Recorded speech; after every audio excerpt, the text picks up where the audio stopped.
तो hello viewers, exam study classes के YouTube channel पर आपका एक बार फिर से स्वागत है। और आज का जो सेशन है वो बहुत शानदार होने वाला है, क्योंकि आज के इस सेशन में हम जो चर्चा करने वाले हैं वो जनरल स्टडीज़ के क्वेश्चंस पर चर्चा करेंगे। और इस पूरे सेशन में हम लगभग 50 MCQ देखेंगे और 50 MCQ में जो पहले जो 10 प्रश्न होंगे वो करंट अफेयर से होंगे और बाकी के जो 40 क्वेश्चंस हैं वो जीएस से होने वाले हैं। तो चैनल पर आगे बढ़ने से पहले आपसे एक रिक्वेस्ट है कि चैनल पर अगर आप पहली बार विजिट कर रहे हैं तो प्लीज़ चैनल को सब्सक्राइब करें और साथ ही साथ शेयर ज़रूर करें और लाइक कमेंट भी ज़रूर करें। तो सेशन को शुरू करते हैं और सेशन को शुरू करने पर सबसे पहले जो क्वेश्चंस हैं वो हमारे हैं करंट अफेयर से हैं। ठीक है, पहले 10 प्रश्न हैं जिन्हें हम करंट अफेयर से लिए हैं, बाकी जीएस से लिए हैं। और जीएस में भी हमने सभी को टॉपिक को इंक्लूड किया है इसमें, जैसे history, geography, Indian geography, world geography, science, polity, तो सबको हमने इसमें मिक्सअप किया है। ठीक है, तो चलिए पहला क्वेश्चन देखते हैं। और पहला क्वेश्चन क्या कह रहा है, देखिए, पूर्वोत्तर का पहला एक्वा पार्क हाल ही में किस राज्य में स्थापित किया जाएगा। ठीक है, पहला क्वेश्चन है कि पूर्वोत्तर का यानी कि पूर्व के जो उत्तरी पूर्वोत्तर के जो राज्य हैं उनमें से किस राज्य में एक्वा पार्क को स्थापित किया जाएगा। अरुणाचल प्रदेश, मणिपुर, मिजोरम या फिर मेघालय। और इस प्रश्न का जो सही आंसर होगा वो होगा अरुणाचल प्रदेश, यानी कि ऑप्शन नंबर ए यहाँ पर करेक्ट आंसर होगा। अरुणाचल प्रदेश में पूर्वोत्तर का पहला एक्वा पार्क स्थापित करने की मंजूरी प्रदान की गई है। तो सही answer Arunachal Pradesh, option number A. Next question है, हाल ही में फीफा अंडर 17 महिला विश्व कप किसने जीता है। स्पेन, ऑस्ट्रेलिया, भारत या फिर जापान। और इस प्रश्न का सही आंसर होगा ऑप्शन नंबर ए, यानी कि स्पेन ने फीफा अंडर 17 महिला विश्व कप जीता है। तो ऑप्शन नंबर ए यहाँ पर सही आंसर होगा। अगला क्वेश्चन है, हाल ही में लूला डी सिल्वा किस देश के नए राष्ट्रपति चुने गए हैं। लूला डी सिल्वा जो हैं ये किस देश के नए राष्ट्रपति निर्वाचित हुए हैं। फ्रांस, ब्राज़ील, जापान या फिर स्पेन। और इस क्वेश्चन का सही आंसर होगा ऑप्शन नंबर बी, यानी कि ब्राज़ील होगा। ब्राज़ील के लूला डी सिल्वा जो है ब्राज़ील के नए राष्ट्रपति चुने गए हैं। ऑप्शन नंबर बी सही आंसर होगा। अगला क्वेश्चन है, हाल ही में कोविड के खिलाफ दुनिया की पहली इनहेलेबल वैक्सीन लॉन्च की है किसने। इनहेलेबल वैक्सीन को किस देश ने लॉन्च किया है, जो दुनिया की पहली वैक्सीन है इस तरह की। जापान, ब्रिटेन, भारत या फिर चीन। और इस प्रश्न का जो सही आंसर होगा ऑप्शन नंबर डी, चाइना होगा, यानी कि चीन ने दुनिया की पहली इनहेलेबल वैक्सीन को लॉन्च किया है। ऑप्शन नंबर डी सही आंसर होगा। अगला क्वेश्चन है, हाल ही में कौन भारतीय मूल के व्यक्ति ब्रिटेन के नए प्रधानमंत्री बने हैं। तो सही आंसर तो आप सभी जानते ही होंगे इसका। तो ऑप्शन है मना पांडा, दिलीप बोलेन, राजेश डेविड या फिर ऋषि सुनक। और सही आंसर होगा option number D, Rishi Sunak हैं, जो भारतीय मूल के व्यक्ति हैं जो हाल ही में ब्रिटेन के नए प्रधानमंत्री बने हैं। Option number D. अगला क्वेश्चन है, हाल ही में उल्फ क्रिस्टर्सन किस यूरोपीय देश के नए प्रधानमंत्री बने हैं। तो उल्फ क्रिस्टर्सन किस देश के नए प्रधानमंत्री बने हैं। स्वीडन, पोलैंड, हंगरी या फिर इटली। और इस प्रश्न का सही आंसर जो होगा वो होगा Sweden, option number A correct answer होगा स्वीडन।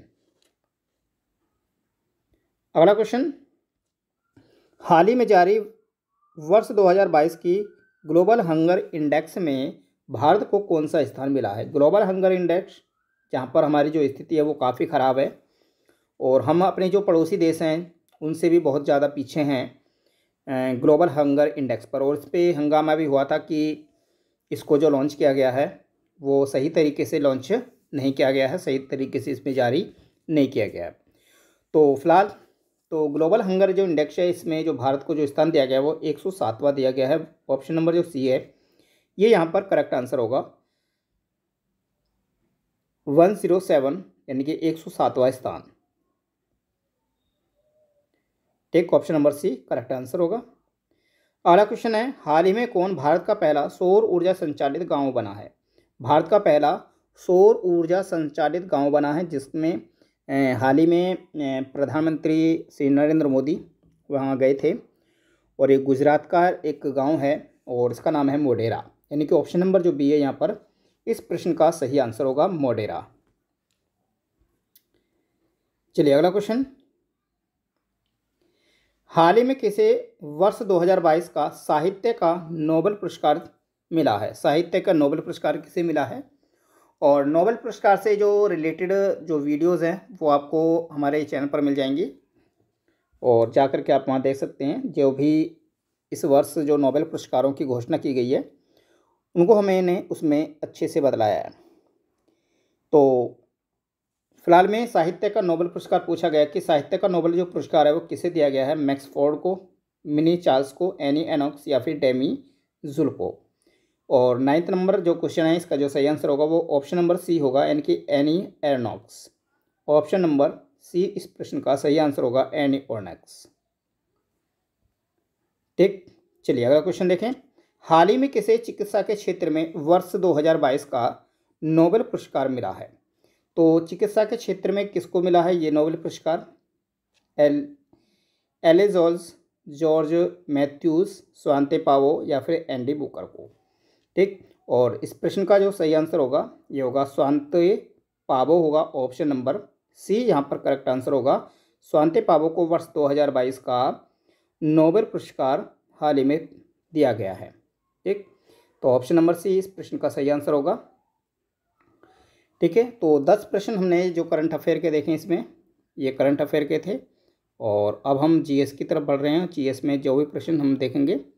ठीक है, तो चलिए सबसे पहला क्वेश्चन है जीएस में, फर्स्ट नंबर क्वेश्चन है, उत्तर गुप्त युग में जो विश्वविद्यालय प्रसिद्ध हो गया था वो कौन सा है? कांची, तक्षशिला, नालंदा या वल्लभी?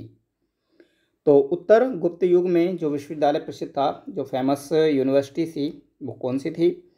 तो इस प्रश्न का जो सही आंसर होगा ऑप्शन नंबर जो सी है वो सही होगा, Nalanda. Option number C Nalanda. अगला क्वेश्चन है, भारतीय नेपोलियन की उपाधि किसे दी गई है? भारतीय नेपोलियन किसे कहा गया है? तो ये कहा गया है किसे? चंद्रगुप्त मौर्य, समुद्रगुप्त, चंद्रगुप्त प्रथम या फिर हर्षवर्धन। तो सेकंड नंबर का जो सही आंसर होगा ऑप्शन नंबर बी होगा, यानी कि समुद्रगुप्त को भारत का नेपोलियन कहा गया है। ऑप्शन नंबर बी यहाँ पर सही आंसर होगा, समुद्रगुप्त। अगला क्वेश्चन, आयुर्वेद के वैद्य चिकित्सा का भगवान किसे मानते हैं? ठीक है, भगवान किसे मानते हैं? सॉरी, वैद्य आयुर्वेद के वैद्य चिकित्सा का भगवान किसे मानते हैं, ये प्रश्न है, यहाँ थोड़ी मिसप्रिंटिंग है। और इस क्वेश्चन का जो सही आंसर होगा किसे मानते हैं? श्रुत, च्यवन, धन्वंतरी या फिर चरक। और चिकित्सा का जो भगवान मानते हैं आयुर्वेद में वो धन्वंतरी को माना जाता है। ऑप्शन नंबर जो सी है यहाँ पर सही आंसर होगा, धन्वंतरी। अगला क्वेश्चन, पहला ज्ञात गुप्त शासक कौन था? पहला ज्ञात गुप्त शासक कौन था? श्रीगुप्त था, चंद्रगुप्त था, घटोत्कच था या फिर कुमारगुप्त प्रथम था? और इस प्रश्न का जो सही आंसर होगा वो होगा श्रीगुप्त, यानी कि ऑप्शन नंबर ए जो है यहाँ पर वो करेक्ट आंसर होगा, श्रीगुप्त। अगला क्वेश्चन है, रोमन साम्राज्य के साथ भारत का व्यापार रोम पर किसके द्वारा आक्रमण के साथ समाप्त हो गया था? तो किसके द्वारा ये आक्रमणों के साथ में समाप्त हो गया था कि उन्होंने भारत पर आक्रमण किया और उसी के साथ ही रोमन साम्राज्य का जो व्यापार हमारे भारत के साथ होता था वो समाप्त हो गया था? तो ये था हूनों के द्वारा। ठीक है, ऑप्शन नंबर जो सी है ये इसका सही आंसर होगा, हूनों के द्वारा जो आक्रमण किया गया था भारत पर, तो उसी समय पर रोमन साम्राज्य के साथ में जो भी भारत के व्यापार था वो समाप्त हो गया था। तो ऑप्शन नंबर सी यहाँ पर करेक्ट आंसर होगा, हूनों के द्वारा। अगला क्वेश्चन है, आर्यभट्ट और वराहमिहिर के सुविख्यात नाम किसके युग के साथ में संबंधित है? आर्यभट्ट और वराहमिहिर, गुप्त वंश, कुषाण, मौर्य या फिर पाल वंश। जो आर्यभट्ट और वराहमिहिर हैं ये किसके समकालीन थे? तो ये गुप्त वंश के समकालीन थे। ऑप्शन नंबर ए यहाँ पर सही आंसर होगा, गुप्त वंश। ठीक है, ऑप्शन नंबर ए गुप्त वंश के समकालीन थे आर्यभट्ट और वराहमिहिर। अगला क्वेश्चन, इलाहाबाद के स्तंभ में किसकी उपलब्धियां उत्कीर्ण हैं? इलाहाबाद के स्तंभ में किसकी उपलब्धियां उत्कीर्ण हैं? चंद्रगुप्त मौर्य की हैं, समुद्रगुप्त की हैं, विक्रमादित्य की या फिर स्कंदगुप्त की है? और ये हैं किसकी? समुद्रगुप्त की। ऑप्शन नंबर बी यहाँ पर सही आंसर होगा, समुद्रगुप्त। अगला क्वेश्चन, चीनी यात्री फाहियान किस गुप्त शासक के शासनकाल के दौरान भारत आया था? तो जो चीनी यात्री था फाहियान वो भारत आया था चंद्रगुप्त विक्रमादित्य के समय पर। और इसी तरह से यहाँ पर जो प्रश्न का जो सही आंसर बनेगा ये चंद्रगुप्त सेकंड यानी कि चंद्रगुप्त द्वितीय होगा। ऑप्शन नंबर सी इस प्रश्न का सही आंसर होगा। साथ ही साथ आप अपना भी देखिए कि आप इन 50 प्रश्न में से कितना करते हैं, कितना सही करते हैं, और वो आप स्कोर हमारे कमेंट बॉक्स में बताइए कि आपने 50 में से इतने प्रश्न सॉल्व किए हैं, हल किए हैं। अगला क्वेश्चन, कवि कालिदास किसके राजकवि थे? कवि कालिदास जो थे वो किसके राजकवि थे? किसके राज दरबार में ये रहते थे? चंद्रगुप्त मौर्य के, चंद्रगुप्त के, चंद्रगुप्त सेकंड या फिर कुमारगुप्त के? तो सही आंसर क्या होगा इस प्रश्न का? तो चंद्रगुप्त द्वितीय होगा। ऑप्शन नंबर सी इस प्रश्न का सही आंसर होगा, चंद्रगुप्त द्वितीय के राजकवि थे कवि कालिदास। गुप्त शासन के दौरान निम्नलिखित में से ऐसा व्यक्ति कौन था जो एक महान खगोल विज्ञानी और गणितज्ञ था? तो ऐसा व्यक्ति कौन था जो महान खगोल विज्ञानी भी था और वो एक गणितज्ञ भी था, यानी कि उसे खगोल विज्ञान की भी जानकारी थी और गणित की भी जानकारी थी। तो ऐसा कौन सा व्यक्ति है गुप्त शासन के दौरान? तो ये सही आंसर होगा ऑप्शन नंबर जो यहाँ पर ए है, सी है, आर्यभट्ट। ठीक है, सी आर्यभट्ट है। तो आर्यभट्ट इस प्रश्न का सही आंसर होगा। यही एक व्यक्ति था जो गुप्त शासन के दौरान एक महान खगोल विज्ञानी भी था और एक गणितज्ञ भी था। अगला क्वेश्चन है, गुप्त काल में किस धातु के सबसे अधिक सिक्के जारी किए गए थे? किस धातु के सबसे अधिक सिक्के जारी किए गए थे गुप्त काल में? सोना, चांदी, तांबा या फिर लोहा? और इस प्रश्न का जो सही आंसर होगा ऑप्शन नंबर ए होगा, सोने के सबसे अधिक सिक्के इनमें जारी किए गए थे गुप्त काल में जो दिए गए हैं। ठीक है, वैसे कुषाणों के द्वारा भाई इनका बहुत अधिक मात्रा में प्रचलन किया गया था, लेकिन यहाँ पर जो प्रश्न है ये बोल रहा कि नीचे दिए गए जो हैं इनमें से कौन से सिक्के थे जो सबसे अधिक जारी किए गए थे? तो सही आंसर होगा ऑप्शन नंबर ए, सोना के। ठीक है, सोने के सिक्के, गोल्ड के, गोल्ड कॉइन। अगला क्वेश्चन है, आर्थिक सुधार संबंधी नवीन आर्थिक नीति कार्यक्रम कब शुरू हुआ? आर्थिक सुधार संबंधी जो नवीन आर्थिक नीति कार्यक्रम है ये कब शुरू किया गया? तो ये शुरू किया गया था कब? तो इस प्रश्न का जुलाई 1980, 1992, 1991 या फिर 1995?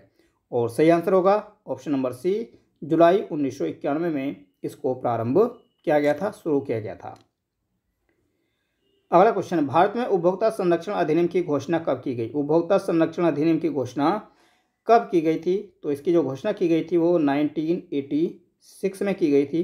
तो ऑप्शन नंबर जो सी है यहाँ पर ये करेक्ट आंसर होगा, 1986, 1986 में।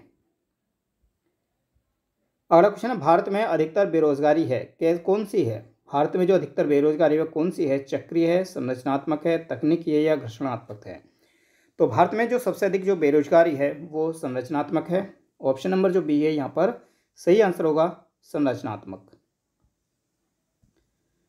नेक्स्ट है, भारतीय अर्थव्यवस्था के उदारीकरण का अग्रदूत किसे माना जाता है? भारतीय अर्थव्यवस्था के उदारीकरण का जो अग्रदूत है किसे माना जाता है? पी चिदम्बरम साहब को माना जाता है, अमर्त्य सेन को, डॉक्टर मनमोहन सिंह को, या इनमें से कोई नहीं? तो 50 नंबर जो क्वेश्चन है इसका सही आंसर होगा, डॉक्टर मनमोहन सिंह को माना जाता है। ऑप्शन नंबर जो सी है यहाँ पर ये करेक्ट आंसर होगा, डॉक्टर मनमोहन सिंह जो पूर्व प्रधानमंत्री भी रहे हैं और साथ ही साथ आरबीआई के गवर्नर भी रहे हैं।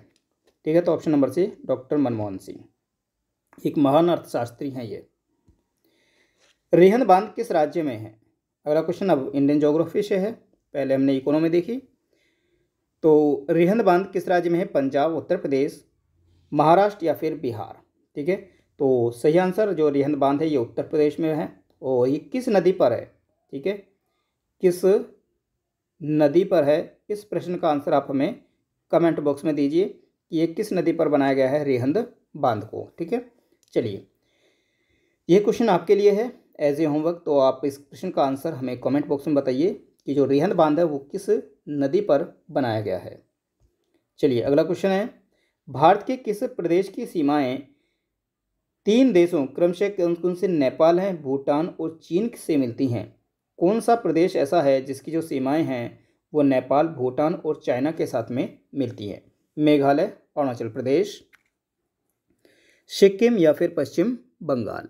ठीक है, तो इस प्रश्न का जो सही आंसर होगा वो होगा ऑप्शन नंबर जो सी है, सिक्किम।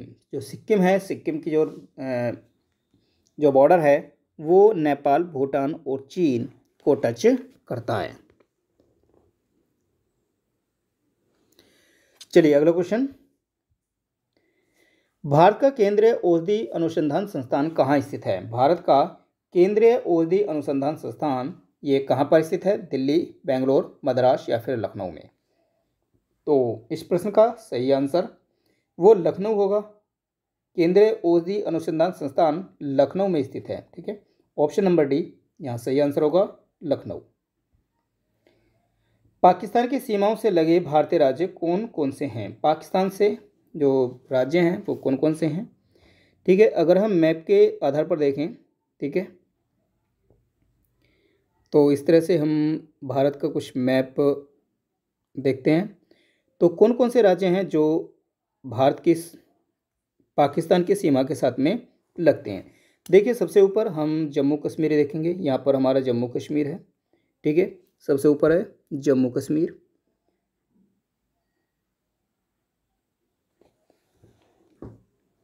ठीक, उसी के बाद में हम नीचे गुजरात भी देखते हैं, सॉरी यहाँ पर हम राजस्थान भी देखते हैं, पंजाब भी देखते हैं, यहाँ पंजाब देखेंगे। ठीक है, तो गुजरात, राजस्थान और पंजाब यहाँ पर भी है। गुजरात नहीं, जम्मू कश्मीर, पंजाब, राजस्थान है। तो कौन सा सही आंसर होगा इसमें? और राजस्थान, पंजाब, हिमाचल प्रदेश, जम्मू कश्मीर। हिमाचल की तो नहीं लगती है, तो हिमाचल तो वैसे ही ख़त्म हो जाएगा यहाँ से भी और यहाँ से भी। ठीक है, तो बी और सी में से जो सही आंसर होगा वो क्या होगा? बी होगा। ठीक है, बी होगा। देखिए पंजाब की भी लगती है और जम्मू कश्मीर और राजस्थान और साथ में गुजरात, यहाँ पर गुजरात आप देखेंगे, यहाँ पर गुजरात है। तो इस तरह से गुजरात, जम्मू कश्मीर, राजस्थान और पंजाब की जो सीमाएं हैं वो भारत पाकिस्तान के साथ में लगती हैं। ठीक है, ऑप्शन नंबर बी इस प्रश्न का सही आंसर होगा। मिकिर हिल्स किस राज्य में स्थित है? मिकिर हिल्स जो है ये किस राज्य में है? असम, मेघालय, सिक्किम या फिर झारखंड में? तो जो मिकिर हिल्स हैं वो असम में देखने को मिलती हैं। ऑप्शन नंबर बी यहाँ पर सही आंसर होगा, असम। अगला क्वेश्चन, सह्याद्री रेंज का दूसरा नाम क्या है? सह्याद्री रेंज यानी कि जो पश्चिमी घाट है उसको हम सह्याद्री रेंज के रूप में भी हम इसे जानते हैं। तो ऑप्शन नंबर जो सी है यहाँ पर ये सही आंसर होगा। सह्याद्री को हम पश्चिमी घाट के नाम से भी जानते हैं। ऑप्शन नंबर सी इस प्रश्न का सही आंसर होगा। चलिए आगे बढ़ते हैं। वैक्षांश रेखा जिस पर सदैव दिन व रात की अवधि समान होती है, दिन और रात की जो अवधि होती है वो समान होती है, तो किस रेखा पर होती है? भूमध्य रेखा पर, कर्क पर, मकर पर या फिर हिंस रेखा पर? ठीक है, तो इस प्रश्न का जो सही आंसर होगा, जो दिन और रात होते हैं वो समान होते हैं, भूमध्य रेखा पर होते हैं। ऑप्शन नंबर ए इस प्रश्न का सही आंसर होगा, भूमध्य रेखा। अगला क्वेश्चन है, सौरमंडल के बारे में विश्व के समक्ष जानकारी प्रस्तुत करने का श्रेय किस विद्वान को है? ठीक है, सौरमंडल के बारे में जो विश्व के समक्ष जो जानकारी प्रस्तुत की थी वो किस विद्वान ने की थी? कोपर्निकस ने की थी, केपलर ने, गैलीलियो ने, या इनमें से कोई भी नहीं है जो ऐसा करने वाला था? तो कोई तो होगा। तो इस प्रश्न का जो सी आंसर होगा वो ऑप्शन नंबर ए होगा, कोपर्निकस। ठीक है, कोपर्निकस ने ही सबसे पहले सौरमंडल के बारे में जानकारी दी थी, जो वर्ल्ड के समक्ष इसको प्रस्तुत किया था। ठीक है, तो ऑप्शन नंबर ए यहाँ पर सही आंसर होगा। अगला क्वेश्चन है, निम्न में से कौन एक कृत्रिम झील नहीं है? कौन कृत्रिम झील नहीं है? यहाँ पर 4 झील दी गई हैं, तो गोविंद सागर, चिल्का झील, नैनी झील या फिर भीमताल। देखिए जो कृत्रिम झील होती हैं वो कैसी होती हैं? ठीक है, उनको बनाया जाता है। तो ऐसी कौन सी झील हैं जो कृत्रिम झीलें नहीं हैं? ठीक है, तो 2 और 3 है, 2 4 हैं, 1 है या 2 4 है? 2 4 इसमें 2 ऑप्शंस में दिया गया है। चलिए हम इसको 1 4 कर लेते हैं, यहाँ पर 1 4 कर लेते हैं।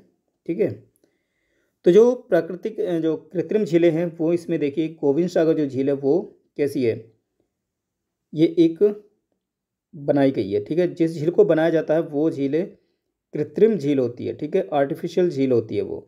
बाकी जो झीलें होती हैं वो प्राकृतिक झील होती हैं। तो ऑप्शन नंबर जो यहाँ पर है, देखें हम झील नहीं है, सॉरी, हाँ जी हाँ, सॉरी, क्वेश्चन पूछा है कृत्रिम झील नहीं है, तो ये तो झील है, कृत्रिम झील है, तो यहाँ पर एक है, तो एक वाला तो ये खत्म हो जाएगा। ठीक है, और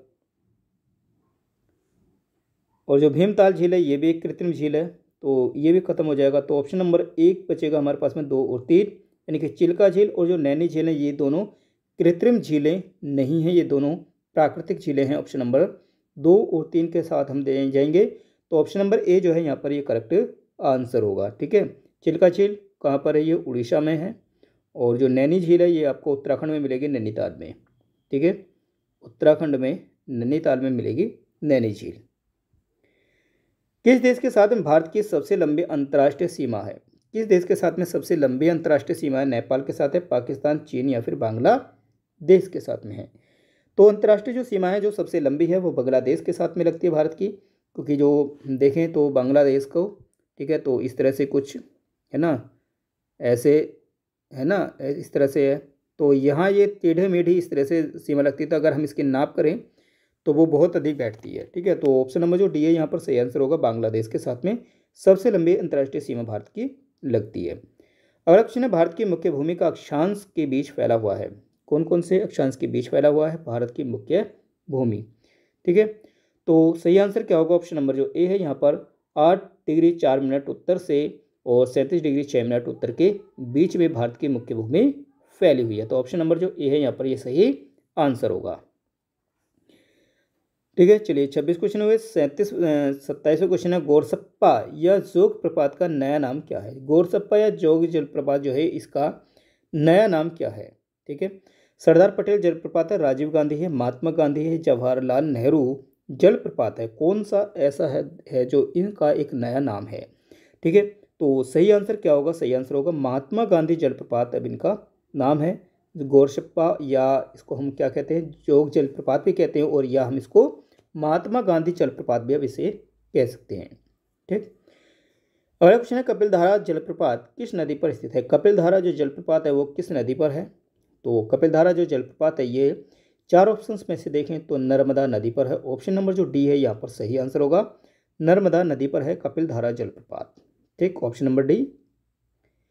उड़ीसा के बादाम पहाड़ खानों में निम्न में से कौन सा खनन किया जाता है? बादाम जो पहाड़ हैं इन पर किसका खनन किया जाता है? बॉक्साइट का, डोलोमाइट का, एजोराइट का या फिर हेमेटाइट का? ठीक, तो सही आंसर क्या होगा? तो इस पर होगा हेमेटाइट, यानी कि ऑप्शन नंबर जो डी है यहाँ पर सही आंसर होगा। उड़ीसा की जो बादाम पहाड़ी हैं इन पर हेमेटाइट का खनन किया जाता है। ठीक है, ऑप्शन नंबर डी। दक्षिण गंगोत्री क्या है? तो आंध्र प्रदेश में एक नदी घाटी है, अंटार्कटिका में स्थित मानव रहित स्टेशन है, या गंगा नदी का दूसरा स्रोत है, या हिंद महासागर के में कोई द्वीप है? ठीक है, तो दक्षिण गंगोत्री है ये क्या है? ये एक स्टेशन है जो अंतरिक्ष के लिए बनाया गया है। ठीक है, और ये है अंटार्कटिका में है। ठीक है, अंटार्कटिका जो महाद्वीप है यहाँ पर स्थित है, जिसे हम श्वेत महाद्वीप भी कहते हैं अंटार्कटिका को। तो अंटार्कटिका में स्थित एक मानव रहित स्टेशन है। ठीक है, यहाँ पर मानव नहीं है, यहाँ पर एक भारतीय दक्षिण गंगोत्री इस तरह से क्या है, एक स्टेशन है ये। चलिए अगला क्वेश्चन, सिंधु नदी का उद्गम स्थल है? सिंधु नदी का उद्गम जो स्थल है वो कहाँ है? डल झील है, मानसरोवर, शेषनाग या फिर वुलर झील? देखिए सिंधु नदी, ठीक है, सिंधु है, सतलज है और एक ब्रह्मपुत्र नदी है। ये तीनों झीलें कहाँ से निकलती है? मानसरोवर झील से ही निकलती हैं। ठीक है, वैसे इनका उद्गम जो स्थान है वो अलग है, जैसे ब्रह्मपुत्र नदी का ये येमा चुंगडुंग ग्लेशियर से निकलती है। ठीक है, लेकिन जो सिंधु नदी है इसका जो उद्गम है वो मानसरोवर झील है। इन तीनों नदियों का जो उद्गम स्थान है वो मानसरोवर झील ही है। ठीक है, मानसरोवर झील है। ऑप्शन नंबर जो बी है यहाँ पर सही आंसर होगा। चलिए आगे बढ़ते हैं। दोआब शब्द का अर्थ बताइए। दोआब क्या है? देखिए, दोआब क्या है? दो पहाड़ों के बीच की भूमि है, दो झीलों के बीच की भूमि है, दो नदियों के बीच की दूरी है, तो फिर दो समुद्रों के बीच की भूमि है। ठीक है, तो जो दोआब है, दोआब क्या है? दोआब क्या है? अगर हम देखें तो एक नदी ऐसे आ रही है और एक नदी ऐसे आ रही है, तो यहाँ का जो ये बीच वाला जो पार्ट है, ये इसको हम क्या कहते हैं? दोआब कहते हैं। ठीक है, दोआब कहते हैं इसको। और तो क्या है? ये दो नदियों के बीच की भूमि है। दो नदियों के बीच की जो भूमि होगी वो दोआब होगा। जैसे हम बोलते हैं गंगा यमुना का दोआब, है ना। तो ऑप्शन नंबर जो यहाँ पर देख रहे हैं तो हम सी, ठीक है, वो इसका प्रश्न का सही आंसर होगा, दो नदियों के बीच की भूमि। चलिए, भारतीय संविधान का अनुच्छेद 110 किससे संबंधित है? साधारण विधेयक के, प्राइवेट मेंबर बिल से, धन विधेयक से, संविधान संशोधन विधेयक से। ठीक, तो जो संविधान का जो अनुच्छेद है 110 है, ये है धन विधेयक से संबंधित है। ऑप्शन नंबर जो सी है यहाँ पर सही आंसर होगा, धन विधेयक। चलिए, निम्न में से किस अनुच्छेद में नियंत्रक महालेखा परीक्षक की नियुक्ति का उल्लेख किया गया है? तो नियंत्रक महालेखा परीक्षक जो है ये किस अनुच्छेद के अंतर्गत आता है? तो ये आते हैं 352, 151, 370 या फिर 148। ठीक है, तो इसका जो सही आंसर होगा ऑप्शन नंबर डी होगा। 148 148 जो आर्टिकल्स है, इसमें हम नियंत्रक महालेखा परीक्षक की नियुक्ति का बारे में पढ़ते हैं। ठीक है, ऑप्शन नंबर डी यहाँ पर सही आंसर होगा। भारत के संविधान के प्रस्तावना में उल्लेखित हम भारत के लोक से क्या तात्पर्य है? हम भारत के लोक से क्या तात्पर्य है? संप्रभुता भारत के मुख्य न्यायाधीश में स्थित है, और संप्रभुता भारत के लोगों में है, या संप्रभुता भारत के राजनीतिक दलों में है, या संप्रभुता लोकसभा के अध्यक्ष में निहित है। ठीक है, तो इस प्रश्न का जो सही आंसर होगा क्या होगा? संप्रभुता जो है वो भारत के लोगों में निहित है। ऑप्शन नंबर बी इस प्रश्न का सही आंसर होगा। ठीक है, बाकी कोई आंसर यहाँ पर सही नहीं होगा, क्योंकि हमारी जो प्रस्तावना है हम भारत के लोग, ठीक है, भारत को एक, इस तरह से शुरू होती है। तो ये क्या है कि संप्रभुता जो है वो भारत के लोगों में निहित है। ठीक है, तो ऑप्शन नंबर बी यहाँ पर सही आंसर होगा। चलिए, भारतीय संविधान का कौन से अनुच्छेद में ग्राम सभा की परिभाषा है? ग्राम सभा की जो परिभाषा है, ग्राम सभा की परिभाषा हम किस अनुच्छेद में देखते हैं? तो ये है 243 के भी कह सकते हैं हम इसको, या फिर ए, ठीक है, या ए। ठीक है, अगर हम इंग्लिश मीडियम से करेंगे तो 243 ए के अंतर्गत हम देखते हैं कि ग्राम सभा जो है उसका उल्लेख किया गया है ऑप्शन नंबर सी में। ठीक है, ऑप्शन नंबर जो सी है ये अब सही आंसर होगा। राष्ट्रपति पर महाभियोग चलाने का प्रावधान किस अनुच्छेद में दिया गया है? राष्ट्रपति में महाभियोग चलाने का जो प्रावधान है किस में है? 61 में है, 75 में, 72 में, या फिर 53 में है। ठीक है, ठीक है, जो 53 है ये तो राज्यपाल से रिलेटेड है। ठीक है, नहीं सॉरी, राज्यपाल नहीं, राष्ट्रपति। तो महाभियोग चलाने का जो प्रावधान है वो किस में है? तो महाभियोग चलाने का जो प्रावधान है यह है वो अनुच्छेद 61 में है। ठीक है, ऑप्शन नंबर जो ए है यहाँ पर सही आंसर होगा, ऑप्शन नंबर ए 61। लोकसभा की कार्यवाही के संचालन के लिए आवश्यक गणपूर्ति क्या है? तो आवश्यक जो गणपूर्ति है वो क्या है? जो कुल मेंबर होते हैं, जो टोटल मेंबर होते हैं, उनका 1/10 जो भाग है वो गणपूर्ति का के लिए आवश्यक होता है। ठीक है, तो ऑप्शन नंबर जो डी है यह सही आंसर होगा, कुल सदस्य संख्या का 1/10वां भाग। ठीक है, चलिए, भारतीय संविधान के जिस सूची में कृषि एवं सिंचाई को शामिल किया गया वह है? ठीक है, कृषि और सिंचाई जो है इसको किस सूची में शामिल किया गया है? संघ सूची में, राज्य सूची में, समवर्ती में, या फिर अवशिष्ट विषय है ये?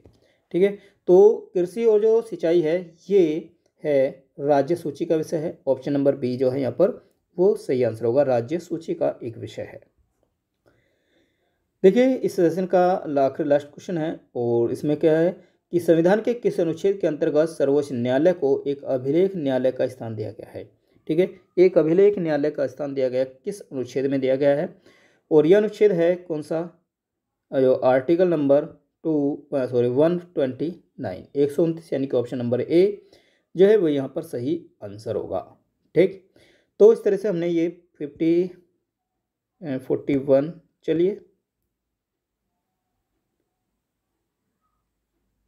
चलिए हम 40 क्वेश्चन ये देखे हैं और 10 वो तो हमने टोटल 50 क्वेश्चन देखे हैं। बाकी जो क्वेश्चन है वो हम नेक्स्ट वीडियो में देखेंगे।